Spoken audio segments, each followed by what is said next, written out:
pessoa idosa com fragilidades em casa tem um grande desafio: conseguir manter a harmonia e as finanças da família e os cuidados necessários e adequados com o ente querido. Muitas vezes é um familiar que vira o cuidador, uma tremenda responsabilidade. E olha, ninguém nasce sabendo, mas é fundamental aprender como cuidar da alimentação, da higiene, saber motivar a pessoa idosa em casa e, claro, saber se cuidar também para não adoecer. Por isso, no estúdio hoje, duas especialistas para dar dicas sobre os cuidados com a pessoa idosa em casa. Elas são do Grupo Apoio Saúde e Bem-Estar, que dá cursos gratuitos para cuidador de idosos, inclusive na Câmara Municipal de São Paulo. Cláudia Valone Silva, enfermeira, e Maria Elizabeth Bueno Vasconcelos, psicóloga. É verdade, cada dia com a longevidade mais comum a gente ter uma pessoa idosa que merece cuidados especiais. Com certeza. Eu acho que com o envelhecimento da população, nós estamos tendo essa mudança do cuidado, né? Uhum. Então, hoje, cada vez mais as famílias têm que se responsabilizar por alguma pessoa idosa. Com certeza, cada um de nós conhece pessoas idosas ou da família ou próximas e precisa de cuidados. Algumas vezes, cuidado pela própria família, que a gente chama de cuidador familiar, ou muitas vezes um cuidado formal, um cuidado de uma pessoa que é contratada para cuidar. De qualquer maneira, é um grande desafio cuidar de uma pessoa idosa em casa. Beth, cada vez mais a gente tem que inclusive perceber e ir buscar informação, buscar conhecimento para a gente saber cuidar. Isso não é uma vergonha, né? Verdade. A gente não saber tomar esses cuidados, né, em casa. Sim, Lina, é verdade, não há vergonha nenhuma. Por exemplo, meu pai teve um AVC, ficou todo paralisado do lado direito e eu e minha mãe nos vemos numa situação de emergência e tivemos que ter cuidados com ele, que a gente não estava preparada para isso. Foi até por isso que acabou surgindo a ideia da gente criar apoio para atender essas necessidades, que realmente você não está preparada para uma dificuldade dessas. Seu pai tinha que idade quando ele teve o AVC? Uns 85, eu acho. E de uma hora para outra, vocês precisaram... Porque ele ficou sem andar, ele ficou cego de um olho, momentaneamente, graças a Deus. Ele teve que voltar a falar e voltar a andar. A gente não estava preparada para todo esse quadro de funcionários dentro de casa e com a gente junto. Além do custo, que foi muito alto, a gente tinha que tomar providências que não estavam ao nosso alcance, sem ter conhecimentos. Eu acho bem interessante isso que a Beth está comentando, porque muitas vezes você tem uma vida estável e de uma hora para outra alguma coisa acontece e você tem que tomar uma atitude, decisões e isso pode mudar todo o rotina familiar, o modus operandi da família. E hoje, como a gente tem pessoas que cada vez mais trabalham, você não tem as filhas dentro de casa, você não tem... Então, você precisa tomar decisões e essas decisões muitas vezes passam por contratação de uma segunda pessoa. Por um lado, né, não deixa de ser uma profissão em ascendência, não é verdade? Sim. O cuidador de idosos, né, é como um profissional contratado. E, por outro lado, também tem um custo que nem toda família tem condição de arcar. Com certeza. Então, muitas vezes, esse cuidado acaba caindo mesmo no núcleo familiar, no familiar. E todo mundo tem perfil para aprender a cuidar? Olha, eu acredito que não tenha. Não é? Isso não nasceu com a pessoa. Como dizem, isso já nasceu comigo, eu posso aprender, eu posso cuidar. Muitas vezes lá no curso que a gente dá, as pessoas acham que para cuidar elas têm que amar. E uma coisa não necessariamente está ligada na outra. Você já se colocou numa situação numa escola, eu que fui professora, quando você ia deixar o seu filho dentro da escola, você, mãe, queria que eu amasse o seu filho no primeiro dia de aula. Mas eu não vou amar uma pessoa que eu ainda nem conheço, mesmo que seja um serzinho tão pequenininho, maravilhoso. A mesma coisa acontece com o cuidador dentro de casa.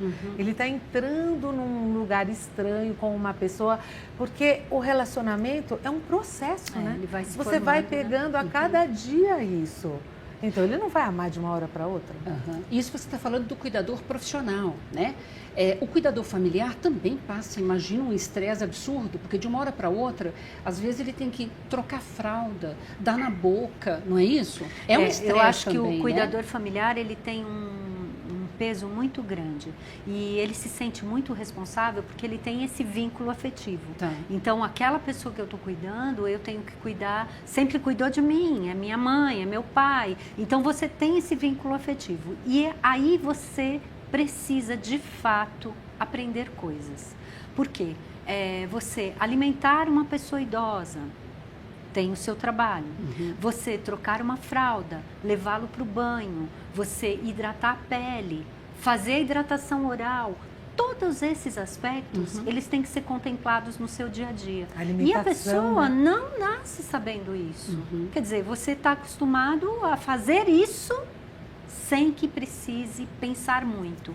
Só que quando você está com uma pessoa idosa, você tem que pensar. Porque tudo que você faz de cuidado pode prevenir complicações, doenças. Então, é muito importante que você pense sempre na prevenção.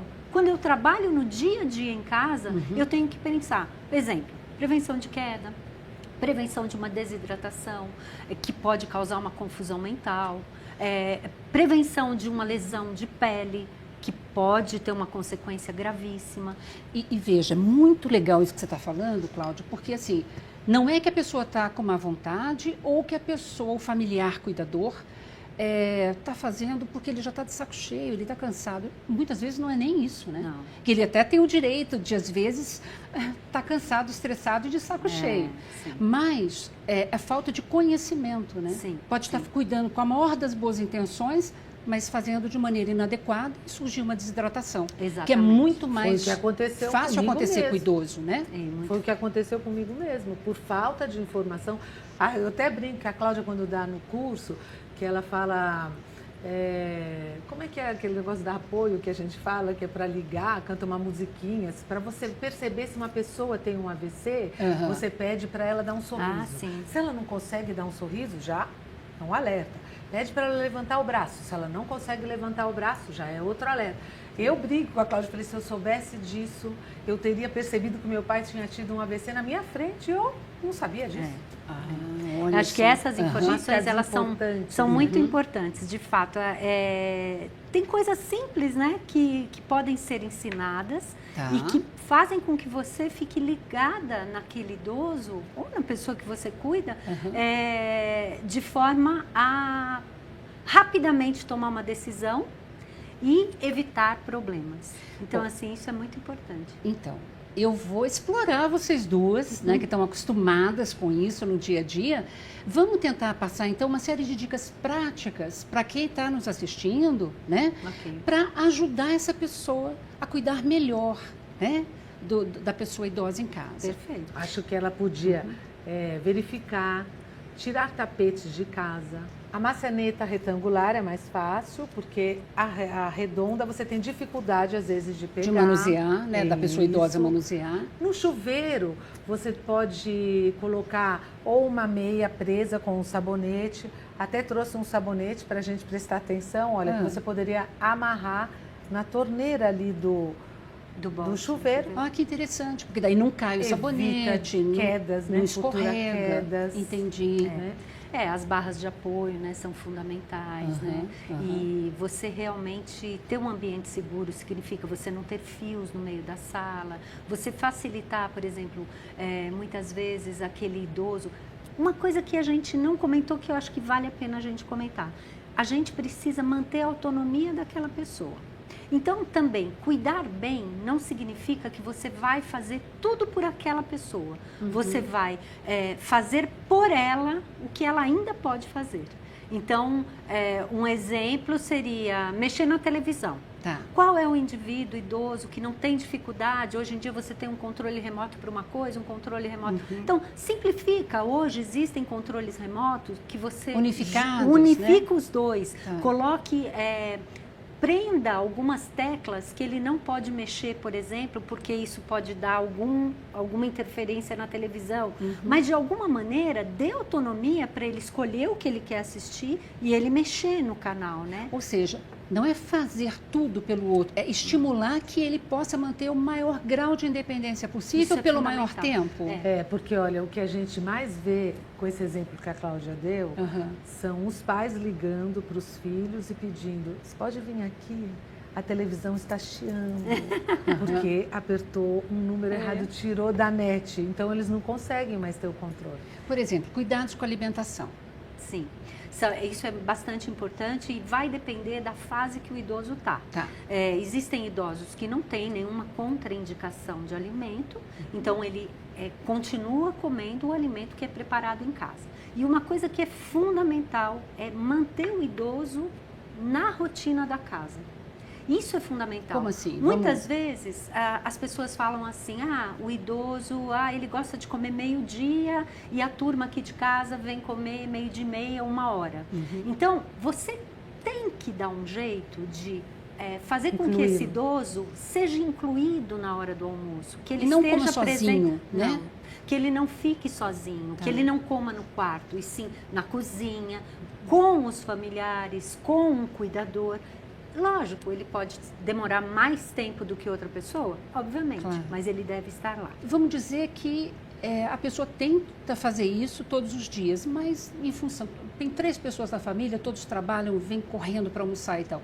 Se a pessoa procurar fazer isso 2, 3 vezes por semana, ou aos finais de semana, já é melhor do que não fazer nenhum dia. Isso é muito positivo. Por quê? Porque ele vai sentir que aquele momento é o momento da família. Então, a gente pode fazer pactos com esse idoso. Isso é muito interessante também. Então, assim, olha, o banho. O banho é um momento que muitas vezes, principalmente para pacientes que têm demência, pode ser um momento estressante. A gente não pode encarar isso como um momento estressante. A gente tem que ajudá-lo a ir ao banho sem estresse. E esse banho não precisa ser exatamente às 8 da manhã. A gente pode deixar ele escolher o horário do banho.